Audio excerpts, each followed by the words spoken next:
Hey, Keepers, what do you say? Well, you know, it's the Keeper coming at you from the man cave. Okay, today what we have is the B3 challenge.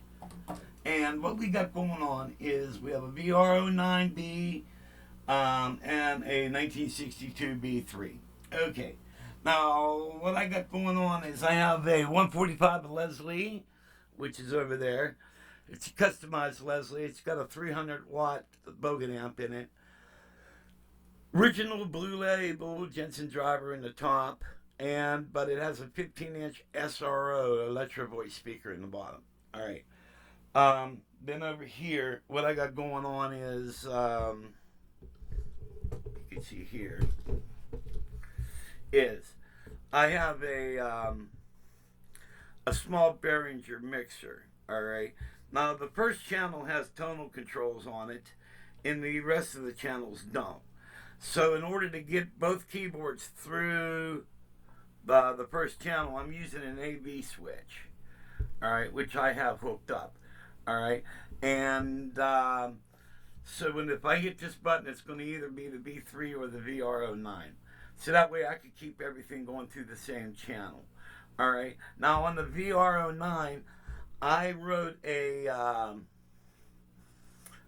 special organ program. I had to go in to the, when you click menu, and I had to go in there and turn the bass way down because this Leslie is really bassy, and I had to bring the treble up, the balance, because when I'd go all the way up on the top keyboard, it'd be real low in volume. So I had to make some tonal adjustments, and so that's a little difference there. And then on the B3, I have a grounding problem. You can hear that when I hear the little grounding switch. But it's not noticeable while you're playing. All right. So, what I'm going to do is I'm going to put a sequence on. And then what I'll do is I'll jam on the B3 first. All right. And then I'll jam on the VR09. And I think what I'll do is I'll hit the AV switch where we can go back and forth, and we'll do a nice comparison. All right. I've seen guys where they'll take one note and play one note on the keyboard and one note on the organ and that. Well, yeah, I mean, if you really want to get down to it, but it depends what you listening on. If you got a cell phone, I mean, you can't really tell, but I think maybe if some music playing, you might be able to. I don't know. Blah, blah, blah. Okay, so here we go. Okay, we'll do the B3 first.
VR09.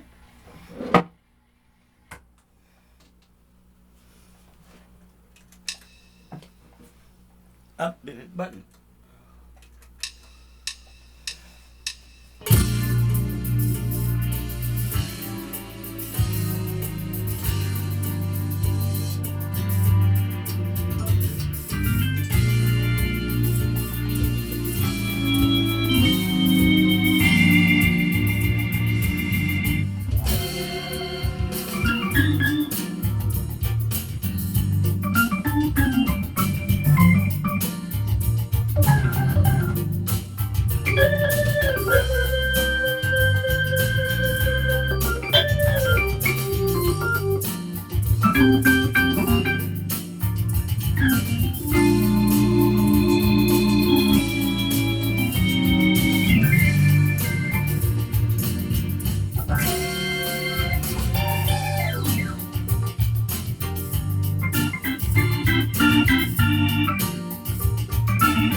I'll tell you what, all in all, I think it does a really, really good job. I don't have a volume pedal hooked up to this, so I can't really punch it like you would do a regular B3, but all in all, I think it does a great job. So I think if I had a minivan, I would take my 145 out and I'd use it with this puppy. What's cool is with the AB switch, you could use it if you reverse the switch the way it's wired. We're wiring it in. Right now, the way it's wired is 2 keyboards into 1 output. But you could do the opposite. You could do 1 keyboard into 2 outputs. So, like if you're playing organ, put it through the Leslie. Then if you're going to use a synthesizer, put it through your keyboard cabinet. So you can use it both ways. That's why I love this AB switch. Very cool thing. But here it is, VR09 through a 145 Leslie. All right. Now, there's one last thing I want to talk to you guys about. And volume pedals. Are you guys having problems picking the right pedal to work with this bastard? Because I have 2 Boss EV5 pedals. And to be honest with you, they suck on this keyboard. They hate it. And actually, before I got to VR09, I had the Boss pedals. And I was using them on my 2 Chrome EXs. And they didn't even work well on that. And I figured, what the hell, I got a Roland product, they should work great. They suck. And so I'm kind of curious, drop in the comments, if you guys are having problems with the volume pedals on this thing. And I went all over the menu and tried to deep dive this thing. There's no way, nowhere in here. And I was also told that there are fixes for the pedal. You have to go into the pedal and you have to either wire some resistors or something, maybe change the, I don't know what part is in that pedal, but I bet you if I maybe put a 100K pot in that pedal, and that pedal would probably work good. But and then also I was told that the Yamaha pedals really work great with this keyboard. A buddy of mine has one, and I'm going to see him tomorrow. So if that works out good, and I like that Yamaha pedal, I'll tell you all about it. And but that was our video today, the VR09 and the real B3 and the real Leslie. Let me know what you guys think. I kind of think the VR09 sounded great. So, and really, the bottom line, nothing is a real B3. You know what I mean? Even if you could get the VR09 to sound exactly like the B3, you're not going to duplicate the touch. So, but there it is. I figured I'd lay this video up for you guys. I ask that God may bless, and see you when I see you. Bye-bye.